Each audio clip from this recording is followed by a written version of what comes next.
Welcome to Inspiration Inc. We have a very special guest with us today. We have the man with us who's credited for creating many brands which are part of our household today. We have with us Mr. Harsh Mariwala, Chairman of Marico Group. Sir, thank you so much for joining us on Inspiration Inc. And normally when we have conversation, it's generally about business and all, but today we thought we'll have conversation about you and your journey with you. So I'll start with a very basic thing. I mean, I was reading your journey and your history, and right from the time when your family actually migrated to Bombay, and then that whole Bombay oil mills, and, that part of business. So what actually made you think that you need to do something more? You already had a business which was running, all the family was involved. So why did you think of Marico and how? When I joined the organization, I was very young. I was just 20 years. I just finished my graduation and I joined the organization, and we had 3 different businesses in Bombay Oil Industries. You were educated here only? I was in Sydenham College in Bombay, and then after that I just joined the business. I'm no postgraduate or nothing after graduation in terms of studies. And I joined the business. We had 3 different businesses. It was completely family managed organization, my father and my uncles, and there were no professionals. There were certain family acquaintances as a part of the company. But we didn't have any other professional practices like an appointment letter or policies and things like that. It was all very informal. Very informal and managed completely by the family. And to that extent, there was nobody to train me. I was just let loose in terms of on the job, whatever you want to do, explore. So I started visiting factories and started meeting customers in different businesses. And one of the business was the edible oil business, which was catering mainly to bulk industrial customers, paint industry, biscuit industry. Also selling edible oils in barrels and large tins, in tankers. And a very, very small part of that edible oil business was in branded. So when I saw that, and I said that if I can convert this unbranded business to branded, the business will be far more stable, it will be profitable and sustainable. And I started traveling to internal markets, started appointing distributors, and saw good traction in terms of the brand, both the brands. And I think that's how I began my journey in converting the business from unbranded to branded. But you did not meet any resistance internally within the family when you said that I want to shut the bulk business? So I think we saw the traction in terms of branded business, and that was good, and it was far more profitable. So I think that itself was adding to the turnover. I think I faced some other challenges rather than resistance to closing the unbranded business. And the challenges were in terms of attracting and retaining talent, because at that time we were located in the heart of commodity markets in Bombay. Masjid Bandar, where just to enter the office premises you would have to navigate through all the hand carts and lorries, and there would not be any parking place for cars. So when I wanted to attract talent from good organizations, most of them after coming to the office, before coming, they would just run away, because they would not want to work in an organization where they would have to face such conditions to enter the office. So I overcame that by calling people to the Wellington Club initially for a few meetings, and if I found them suitable for recruitment, then I would call them to the office with us, create the right mindset in terms of attracting talent, saying that okay, it is a matter of time, we'll move out of these offices. And I think that helped. I think if we have to split your challenge, so there were 2 challenges. One was, it was a new business. It was not something that your family had done traditionally. And from B2B, it was actually converting itself into B2C business. That too for products in a market which was very fragmented and largely informal. Right? So that was one part of the challenge, pushing your products and ensuring that they are available. The second part is ensuring the back end and creating all these systems and processes. So how did you, I mean, everybody has only 24 hours. How did you manage that? So I think I am a good manager of time. I must say I don't sit in office beyond 5:30 in the evening. But I think those days also you did. Yeah, no, I've never sat through. But I think you need to have a look at the role. What role are you performing? And if you are able to attract good talent, can you empower them? Can you delegate to them? Because many entrepreneurs, I find that they are too much in love with their own business. They want to do everything on their own, and if they just start doing everything on their own, they just cannot grow. So you need to attract good talent. You need to create the right team, build the team, create the right processes, so that your role shifts from doing things yourself to getting things done. Correct. And that's a very big shift the entrepreneurs need to bring about. And I think I was able to do that effectively. I recruited talent which was better than me in their respective functions. So it was easier for me to delegate and empower them. Right. But okay, so second part of it was actually creating brands like, Marico, Saffola or Parachute. These are all like household names. Yes.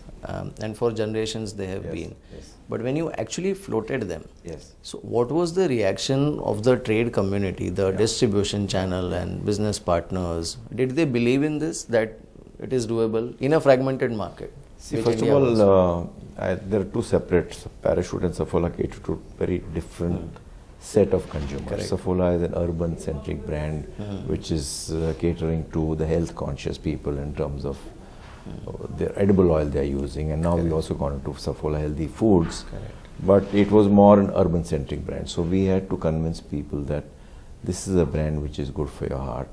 And you look at not just selling the product, but beyond that, can you actually tell the consumer the need to take care of their heart? So we did a lot of initiatives at that time, and since then they've been continuing in terms of doing heart care camps to bring in awareness for high cholesterol, impact of high cholesterol,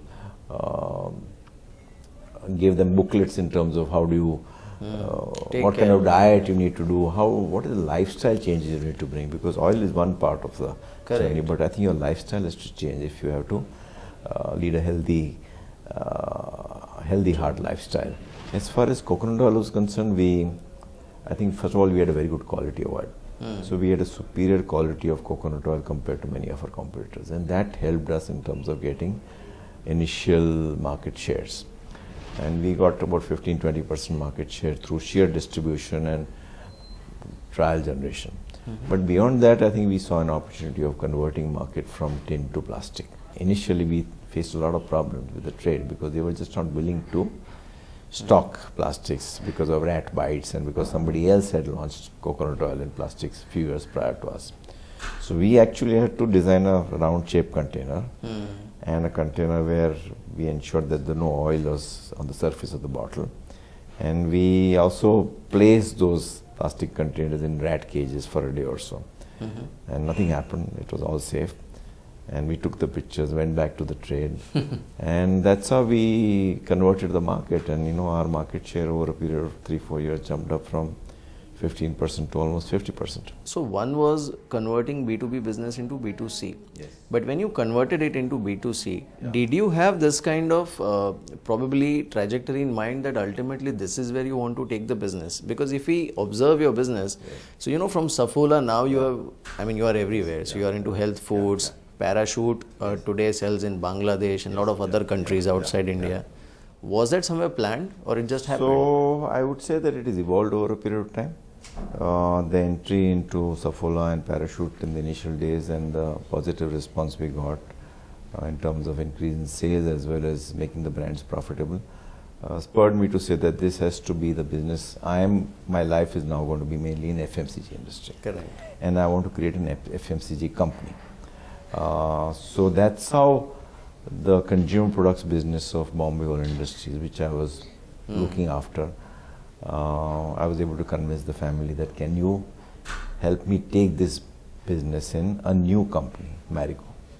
And Marico was created mainly to look after the FMCG business, the branded business, which required a different set of skills, culture to succeed compared to a B2B business. And once that was done, I was very clear that we had to go all guns in terms of creating brands in FMCG segment.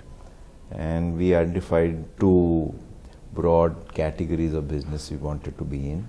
which we call beauty and wellness. And we've stuck to that by and large.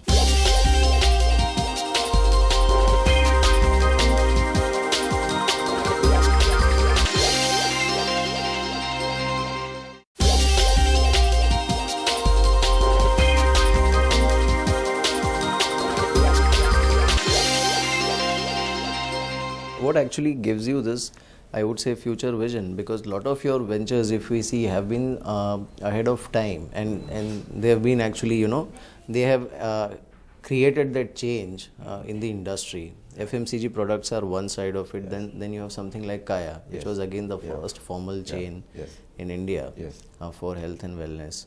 So how do you do that? I mean, so I think a lot depends on your mindset and your passions. So I think if I look back at my own journey, I think two big initiatives have helped me in terms of creating whatever you've done. One is the need to think differently. So we may call it innovation. So whether it's plastics in case of Parachute or any other product we have innovated for, or in case of Saffola Masala Oats. We innovated the oats category by launching a range of masala oats, which was not existing. So one is innovation, and other is the need to pioneer new things. So Saffola at one level was a pioneering initiative in healthcare edible oils. A brand like Revive was a pioneering initiative in fabric starch. Then the Kaya Skin Clinic was a pioneering initiative in skin care. And of recent past, just 3 months back, I have pioneered a new business, which is in the range of, which basically we have pioneered a rehab center, which is known as Aquacentric, and it's a unique business model where we offer rehab services on 4 different set of issues. One is all the ortho issues, if you had a knee injury or if you had some other back problems, and if you're not able to exercise. Then we have 3 swimming pools, so it's very easy to exercise in swimming pools, so we ensure that people exercise in that. And then we have neuro issues, which is to look after the people who suffer from stroke or neuro issues. And we also have chair lifts where we can actually put the people in chair and put them in pool. And third is pediatric issues, those who are suffering from Down syndrome, autism, cerebral palsy. And finally, about 4th is women's health issues. I am very proud that it's getting very good feedback about the same. I'm sure. Now, one was obviously your own journey. Second was the way Indian economy progressed, and the globalization happened and all. And obviously you also went public, Marico listed. How much life has changed? Because it's one thing to be in a market where you are completely the dominant force. True. Today you have global products here, global chains here. How the life has changed from for those me days or for the company? For you and company both, actually. I think it's always good to have change. Change is always constant, so I think one has to embrace change and look at the positive side of change in terms of opportunities, new or exciting things to do, to learn. And I've always looked at change from a very, very positive side. So things have changed dramatically over a period of time. Also, can you, just because the show is actually about the inspirational stories. Can you talk about 1 or 2 failures where actually I can talk of multiple failures and not 1 or 2. And I think so tell me 1 or 2 which actually changed your life or changed your approach. So I think first of all, I view failures as learnings. Okay. And I think every person fails, and if you are scared of failures, then you stop taking risks. So I'll give 1 or 2 examples. One is a few years back we felt that we should enter snacks under the Saffola brand name. And I'm talking of 5-6 years back, and we identified as baked snacks as a way to move forward, because most of the snacks are fried. So if you offered baked snacks, then it'll have lesser calories, it fits into the brand Saffola. So we developed a product which was very, very healthy, but it was not the best in taste. And when we launched, we realized that in a snack category, taste is the most important, because it is an impulsive purchase. You are having a snack when you are all of a sudden you reach home in the evening and you want to grab something, or you're having a drink in the evening. So that palate has to, people were not willing to go for a slight suboptimal product on taste.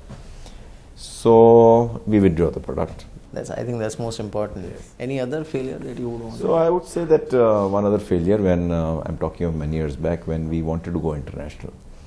And we were able to go international only in certain territories which were neighboring to India, in Bangladesh, Middle East, because our main hypothesis was that hair oiling, we can take it international, but hair oiling as a habit had vanished from most other countries. And the desire to expand to other countries also was high. So we said that, can we leverage something which is Indian? So in that search for leveraging Indian, I came across a company which was based out of US, which was in Ayurveda, but selling it to the spa industry. So again, going back to B2B business model. And we felt that that would give us an opportunity to sell it to all spas. We acquired that company, persisted it for a few years, but we were not getting traction into B2B, partly because we were not in that kind of a business, and partly because the opportunity was very small. We sold out that business. And the key learning for us was, instead of going into a different business model, can we identify some newer set of products where we can become market leaders in hair care? So we identified what we call pre and post wash hair care, which is basically hair oils, hair serums, hair gels, hair creams, and we briefed some of the bankers saying that we want to acquire businesses. We also identified ethnic hair care in Africa. We identified male grooming, where some brands were market leaders, and we were able to make acquisitions in Egypt, South Africa, Vietnam. That gave us entry into those. So I think, looking back, we should have gone that route rather than acquiring a B2B business based on Ayurveda in US. Which is, you are normally quiet and you don't talk about your social activities or basically the philanthropic activities, but you do support a lot of innovation and try and create that next wave of leaders and all. Can you just share a bit about that? So I think it is done under 2 or 3 different heads. One is under Marico. The CSR reports to me directly, though on a day-to-day basis we have a managing director who manages Marico. Right. So we have Marico Innovation Foundation, which basically the whole objective is to fuel innovation in India. And in the Innovation Foundation we do lots of things, including supporting innovative organizations to scale up, awards. We come out of the book which has become a bestseller. So that's one. On my personal side, I have currently engaged with 2 initiatives. And one of the initiatives is what we call Mariwala Health Initiative, and this is to support organizations, support and fund and help them grow. Organizations which are in mental health, and this was started about 4 years back. So we are working with 4 organizations where we give a financial grant, and in addition to that we help them. And finally I have started Ascent, which is helping entrepreneurs scale up, and learn from each other. So we have 350 entrepreneurs associated with Ascent in Bombay, and we have just launched our Chennai chapter, and hopefully we'll have about 50 or 100 entrepreneurs in Chennai. So tell me, which is the most influential book you have read? So I would say that one book which gave a lot of endorsement to what I was doing was Blue Ocean Spaces, because I looked at spaces where I can be market leaders, and they were blue ocean. So it just reinforced my belief in going after these businesses. Who's the most influential person in your life? I've had learned from many people, but if I had to name one, I would say that Professor Ramcharan, whom I've known for a long period of time. Whenever I've had issues, whether it's board or talent or any process or team, I've always gone to him, and then he's always helped me. And I'm also currently in the process of writing a book, which is going to be co-authored by him. So, Okay. Is there any one thing that you would like to change about your life? Yes, lots of things. But if I have to identify one thing, I'm very impatient as a person. So I would like to be patient. And you don't come across as impatient, at least. Yeah, but I eat my meals very fast, and everything has to be very instant. Instant, yes. Are you a sports person? Yeah, I play golf every weekend without fail. I go to the gym every day, so I'm very health conscious. So I'm Who's your favorite sports personality? I would say? So it has to be in golf. So I would say that somebody like Tiger. Tiger Woods is somebody who's got a lot of inspiration. Okay, this one is tricky, but Yeah. is there any one decision which you regret? Regret? Not really. I don't think so. I mean, So it has been pleasure speaking to you and actually to know the real person behind this whole success story that we have. Thank you so much for giving us your time. Thank you, sir. Bye.